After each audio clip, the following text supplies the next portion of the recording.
You are looking at Julian's pronunciation guide, where we look at how to pronounce better some of the most mispronounced words in the world, like this other curious word. But how do you say what you're looking for today? An interesting word, this one, a bit confusing, especially because there are indeed at least two different pronunciations in British English and American English, which are a bit different. If you want to learn more vocabulary, stay tuned, many more for you at the end of this video.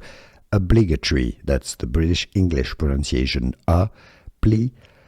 obligatory. Often, they skip the t at the end. Sometimes in the UK, it can be said also as obligatory,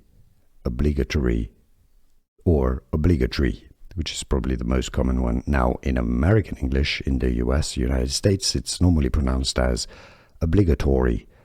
Obligatory, US, American pronunciation, obligatory, or obligatory in British English. Did you get this? Could you hear the difference? Can you pronounce it? Let me know in the comments. Here are more videos on how to pronounce more confusing words and names too many mispronounced. Like this video if you found it useful. I appreciate your support. I'll see you soon and thanks for watching.